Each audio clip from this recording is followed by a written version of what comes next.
दोस्तों नमस्कार, मैं विश्वनाथ ऑनलाइन चर्चा में आप सबों का स्वागत है। दोस्तों, आज के ऑनलाइन चर्चा में मैं जिस शब्द को लाया हूँ वह शब्द है धर्म। मैं धर्म ही क्यों चुना? धर्म इसलिए चुना ताकि आज हमारे इस हिंदुस्तान में, चाहे ये कह लीजिए पूरे विश्व में, धर्म की धारणा अलग अलग हो गई है, नाना प्रकार की भ्रांतियाँ हैं। इस धर्म को लोग एक समूह, एक संप्रदाय, एक समुदाय के अंदर कैद करके रखना चाह रहे हैं, रख भी रहे हैं। अब कुछ इस्लाम धर्म के लोग, हिंदू धर्म के लोग, सिख धर्म के लोग, ईसाई धर्म के लोग इस धर्म को अपने समुदाय, समूह और परंपरा के अंतर्गत बांध के रखना चाह रहे हैं। ईसाई धर्म वाले सोचते नहीं ये धर्म मेरा ही है, मेरा जो विषय है, मैं इस धर्म के जो नियम कायदे कानून है वही सत्य है, बाकी सब झूठ है। ऐसा कुछ नहीं है। धर्म किसी के अंदर कैद नहीं होता है। धर्म विशाल है। हम जहाँ सोचते हैं उससे ऊपर का चीज़ है ये धर्म। धर्म अब चूंकि हमारे इस जगत में, इस विश्व में धर्म को मुख्य रूप से 4 तरह के लोग मानने वाले होते हैं। एक हिंदू धर्म वाले हैं, एक ईसाई धर्म वाले हैं, एक सिख और एक इस्लाम धर्म वाले हैं। तो हिंदू धर्म वाले अपने मत से चलते हैं, इस्लाम धर्म वाले अपने मत से, सिख धर्म वाले अपने मत से और ईसाई धर्म वाले अपने मत से। लेकिन चारों का मत अगर सोचेंगे हम तो एक ही होता है। मेरा प्रयास यही है, ऐसा नहीं है कि धर्म के बारे में आप नहीं जानते हैं, इस धर्म के बारे में आप बखूबी जानते हैं। मेरी कोशिश किस लिए है, कहाँ तक है? मेरी कोशिश यह है कि इस धर्म के जो मेन पॉइंट है, इसका बनाने का मतलब क्या है, लोगों ने, हमारे बुजुर्गों ने इसको क्यों लागू किया, इसको क्यों हमारे सामने रखा इसको, ताकि हम अपने जीवन में इसको ढालेंगे और जीने की कला जो है आसान हो जाएगी, जीवन हम लोगों का आसान हो जाएगा। इसलिए इस धर्म को उन लोगों ने चलाया। भले हम इस धर्म को नाना प्रकार की समूहों में, नाना प्रकार के संप्रदाय में बांट के रख दिए, लेकिन ये एक ही चीज़ है। और धर्म खास करके मनुष्यों के लिए ही, मनुष्यों के द्वारा बनाया गया है, क्योंकि ये जानवरों पर लागू नहीं होता है। जानवरों का तो धर्म वही कुदरत के अनुसार होता है। जानवर, अब कुत्ता का अपना धर्म है, वो भोगता है, खाने के लिए घूमता है, उसका चरित्र यही है। कैसे विषय भोग करता है, उसका चरित्र वही कुदरती तौर पे है। और हर कोई जानवर है, उसका धर्म क्या है कि वो अपने धर्म के अनुसार, कोई घास खाने वाला है, कोई मांस खाने वाले है, तो वो उसका धर्म होगा, क्या धारण किया है। तो अब धर्म क्या है? अब सूर्य का धर्म देख रहे हैं आप। सूर्य नित्य अपने समय से निकलता है, वही धर्म है उसका। दिन रात अपने समय से होता है, यही धर्म है इसका। कुदरत में जितने धर्म हैं, पेड़ पौधे हैं, इसकी पत्तियां हरी ही होती है, पेड़ का कार्य क्या है, वही उसका धर्म है। तो धर्म, चूंकि धर्म की जो बात बताई गई है, ये किसी कौम या संप्रदाय के अंतर्गत नहीं है, ये पूरे मानव जगत के लिए धर्म बताया गया है। मानव जगत का, चूंकि मानव ही चेतन प्राणी है, मानव ही सुन सकता है, समझ सकता है, देख सकता है, महसूस कर सकता है। और जानवर तो भोग जोनी में, मानव चेतन है, वो समझने की शक्ति है, सुनने की शक्ति है, उसको जानने की शक्ति है, उसमें समर्थ है कि उसको सुन समझ सकता है। इस सृष्टि का सबसे सुंदर जो जीव है, जो ईश्वर द्वारा जो निर्माण किया गया है, उसमें सबसे सुंदर मनुष्य है। तो मनुष्यों के लिए ही ये धर्म बनाया गया है। धर्म क्या है? तो जब हम कुदरत के अनुसार चलते हैं, तो कुदरत के अनुसार चलना यानी प्रकृति के अनुसार चलना ही हमारा धर्म हुआ। हम प्रकृति के खिलाफ या प्रकृति के उल्टा चलने की कोशिश करते हैं तो हमें परेशानियां होती है। परेशान होते हैं, लेकिन फिर भी सोचते हैं क्यों परेशान हो रहे हैं? क्योंकि हमने अपने धर्म का जो, मेरी जो सोच है, उसको अलग कर लिया है और प्रकृति के खिलाफ चल रहे हैं। अब बारिश में खेत में बीज डालना है तो हम डालेंगे ये ग्रीष्म ऋतु में, तो बीज भूमि के अंदर जल जाएगा। तो प्रकृति में जो हमारा ये कायदे कानून दिया है, उसके अनुसार चलना ही, और उसके अनुसार चलते हैं तो ही हम सुखी रहते हैं। तो धर्म जो है मुख्य रूप से 2 शब्दों से बना हुआ शब्द है। एक शब्द है ध्री और एक शब्द है माँ। दोनों को मिलकर के धर्म बना। ध्री मतलब होता है धारण करना, और म का मतलब होता है महेश। महेश का मतलब जो घट घट में व्याप्ता है, जो हर जीव में है, जो हर मनुष्य में है, जहाँ से ही चैतन्यता की शुरुआत होती है, वही धर्म है। और वही जहाँ महसूस करते हैं, धारण क्या करते हैं, तो वो आत्मा जो घट घट में व्याप्त है, यानी कि जीव में जितने प्रकार की सृष्टि में जानवर है, हर जीव के अंदर वो आत्मा है। तो महेश चूंकि वो आत्मा से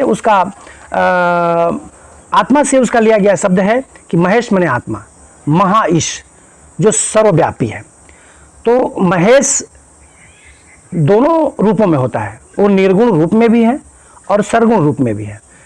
सरगुण रूप में क्या है महेश, वो प्राकृतिक का ये जो इतना ये विशाल रूप देख रहे हैं, ये आकाश, ये धरती, ये वृक्ष, ये नदियाँ, ये समुद्र, ये पहाड़, ये पर्वत, ये मंगल लोक, तो फलाना लोक, मतलब पूरा ब्रह्मांड ही ये प्राकृत जितना दूर से जाती है उसके अनंत, चूंकि ये अनंत है, महेश अनंत है, उसका कोई लिमिटेशन नहीं है।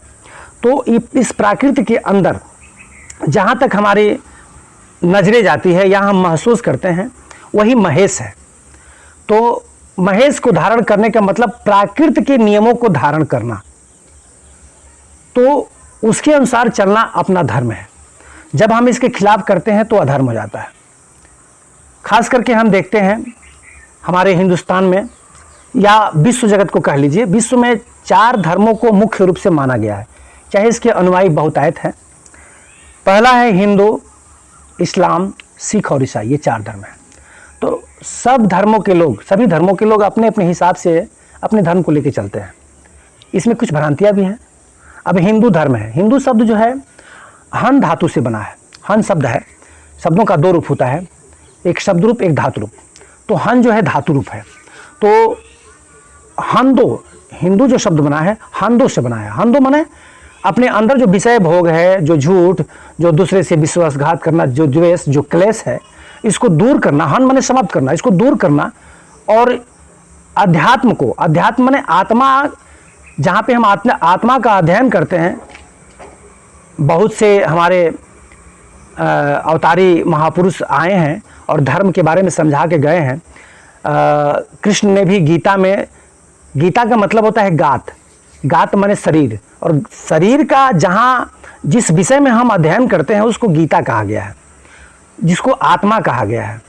तो कृष्ण ने भगवान ने तो बहुत ही सुंदर ढंग से गीता को समझाया है। मैं साधारण तौर पर ये कहना चाह रहा हूँ कि धर्म जो है ये सभी मनुष्यों के लिए, पूरे मानव जगत के लिए एक ही है। अब हंदो का शब्द क्या हुआ, हंदो माने अपने गलत रीतियों को, गलत जो वृत्तियां हैं उसका दूर कर दो, वही हिंदू है, पहला शब्द। दूसरा है इस्लाम। तो इस्लाम भी वही शब्द कहता है, जो हिंदू कहता है वही इस्लाम कहता है।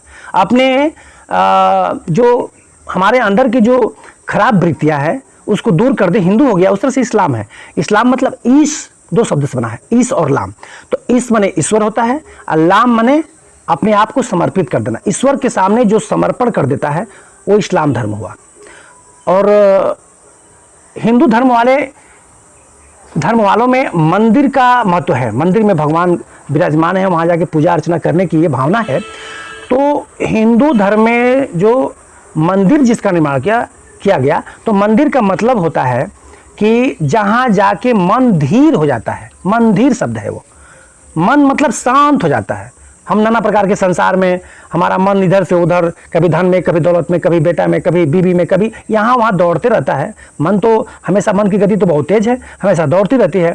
तो इस मन को शांत करने के लिए मंदिर का निर्माण किया गया, ताकि इंसान जब मंदिर में जाएगा तो उसका जो मन जो है शांत होगा तो आनंद मिलेगा। क्योंकि नाना प्रकार की जो सोचें हैं हमारी, जो हम क्लेश में रहते हैं, मेरा बेटा नौकरी नहीं लगी तो फिर कैसे काम चलेगा, ये यो एक, चूँकि यो तो कुदरत सभी लोगों की व्यवस्था करते हैं, लेकिन हम एक अपने डर के चलते हम डर जाते हैं कि अरे बाप रे कैसे काम चलेगा। लेकिन नहीं, ईश्वर सबका काम चलाता है। समय से नदियों में पानी आता है, समय से बारिश आती है, समय से खेती होती है, सब ईश्वर करता है। हम कुछ नहीं करते हैं। हम अपने आप को मान गए हैं कि हम कुछ करते हैं, हम करता नहीं है। करत करावत सोई, करने वाले करवाने वाले सब वो है। समय से सब कुछ करते हैं, आपकी व्यवस्था कर देते हैं। अजगर करे न चाकरी, पंछी करे न काम, दास मलूका कह गए सब कर दाता राम। अजगर कोई नौकरी नहीं करता है, पंछी कोई काम नहीं करता है, लेकिन फिर भी भोजन करता है। तो इसलिए मेरा जो कहने का मतलब है कि हम कुछ नहीं करते, सब ईश्वर व्यवस्था कर देते हैं। हमें माध्यम बनाए हैं, हमें ईश्वर की जो दी हुई वस्तुएं हैं उसमें लग करके सेवा करना है, संसार का दया करना है, ये मेरा धर्म है। तो इस्लाम का आप समझ गए, इस्लाम माने इष्ट माने ईश्वर और लाम माने समर्पण। यानी जब हम समर्पित होंगे तो मेरे अंदर की जितनी कुवृत्तियां हैं वो दूर हो जाएगी। तो हिंदू में भी वही समझे कि अपने अंदर की कुवृत्तियों को, जो बेकार की वृत्तियां हैं उसको दूर कर लेना हिंदू है। उस तरह से इस्लाम में ईश्वर के समक्ष जो अपने आप को समर्पित कर देगा और तो ऑटोमेटिक अपने आप ही उसकी भ्रांतियां, उसकी कुरीतियां समाप्त हो जाएगी। उसी प्रकार से अब जैसे इस्लाम धर्म में क्या है, मस्जिद का निर्माण किया जाता है। मस्जिद क्यों बनाया गया, ये सोचने की विषय है। मस्जिद इसका मतलब होता है मस माने समाप्त करना, जिद, जिद माने अहंकार। अहंकार जिस स्थान पे जाके अहंकार समाप्त करता है, आदमी समाप्त हो जाता है। अब होता है कि नहीं होता है ये तो करने वाले जानते हैं, लेकिन वो समाप्त करने की जगह है। मस्जिद में जाके नमाज अदा करते हैं हम, तो वहाँ पर अपने अहंकार को समाप्त करना है। अगर अहंकार समाप्त नहीं हुआ तो फिर इस्लाम धर्म के अनुयायी हम नहीं हुए। अगर हिंदू धर्म में है, अगर मेरी कुरीतियाँ, मेरी कुवृत्तियाँ अगर दूर नहीं हुई तो फिर हिंदू हम नहीं हुए। उसी प्रकार से अब जैसे हिंदू धर्म में लोग ब्रह्म को मानते हैं। ब्रह्म माने होता है जड़, सेंटर, जहाँ से सारी चीज़ों का निर्माण हुआ है। उसी तरह से मुसलमान, जिसको मुसलमान कहते हैं, उसका शब्द का केवल फेर है और अर्थ एक ही है। मुसलमान जड़ होता है, इधर ब्रह्म माने जड़, उधर मुसलमान जड़। मान माने ब्रह्म को मान, मुसल को मान, जड़ को मान, सेंटर को मान, जहाँ से दुनिया का सृष्टि हुआ है। तो ये हुआ। और अब हम चलते हैं ईसाई। तो ईसाई भी, इस्लाम में भी इस धातु है। इस्लाम यानी कि ईश्वर के सामने समर्पण कर देना। और ईसाई का मतलब ही वही हुआ कि इस माने वहाँ भी इस है, इस माने ईश्वर के अनुयायी हो जाना, ईश्वर के कहे हुए अनुसार चलना। लेकिन कौन चलता है, चलना चाहिए, उस पॉइंट को सोचना चाहिए कि हमें जो ये कुदरत है, ये जो प्राकृति है, इसके अनुसार चलना है, तो फिर हमसे गलत कुछ होगा ही नहीं। और इस्लाम धर्म के जो पूजा स्थल बनाया गया है उसका नाम क्या है, गिरजाघर। देखिए कितना सुंदर नाम है, गिरजाघर। वह घर जहाँ जाके गिर जा, तो गिर गए अगर आप गिर गए तो फिर अहंकार तो आपका समाप्त हो गया। तो तीनों धर्म के सुन लिया कि जहाँ अहंकार, आपकी जिद खत्म होती है, जहाँ अपनी कुरीतियों का भानन कर देते हैं तो हिंदू हो गए। मुसलमान जहाँ जिद छोड़ देता है, जिद अहंकार अपना खत्म कर लिया, वो मुसलमान हो गया। और जहाँ ईसाई में क्या है कि जहाँ जाके गिर जाए, यानी कि चर्च में आदमी जाता है जिसको गिरजाघर कहा जाता है, यानी वहाँ पे यीशु महाराज हैं, यीशु महाराज के सामने जाके आदमी समर्पण कर देता है कि हे ईश्वर, जो हो सो आप हो, मैं नहीं। तो अर्थ एक ही हुआ। और चौथा है सिख धर्म। सिख यानी सीख के बनता है, किससे सीखता है, गुरु से। गुरु ही सर्वव्यापी है, गुरु ही वो महेश है, गुरु ही परमात्मा है। क्योंकि गुरु ही निर्माण करता है हमारे अंदर। जो भी, अगर हम मैथमेटिक्स जानना चाहते हैं तो किसी मैथ के टीचर के पास जाना, वो गुरु हो गया, वो हमें मैथ की जानकारी देगा। तो अगर मैथ की जानकारी मुझे हो गई तो हम कुछ अच्छा कर सकते हैं, तो गुरु महान है। तो इसमें सिख धर्म में क्या है कि हम गुरु के द्वारा बताए हुए रास्ते पे चलते हैं। एक ही बात हुआ, गुरु ही ईश्वर है। तो चारों धर्म का मतलब तो एक ही हुआ कि ईश्वर के समक्ष अपने को समर्पित करके ईश्वर के अनुसार चलना ही धर्म है। ये पूरे मानव जगत के लिए है। तो दोस्तों, आज की चर्चा में मैं यहीं पर समाप्त करता हूँ। फिर अगली चर्चा लेकर हम आएंगे। इसके लिए आप मेरा एक छोटा सा काम कर दीजिएगा, मेरे इस चैनल को, विश्वनाथ ऑनलाइन चैनल को, चर्चा चैनल को लाइक, सब्सक्राइब, शेयर कर दीजिएगा, ताकि इससे मुझे बल मिलेगा। तो और किसी शब्द पे विशेष चर्चा लेके हम अगले दिन हाजिर होंगे। तब तक के लिए नमस्कार।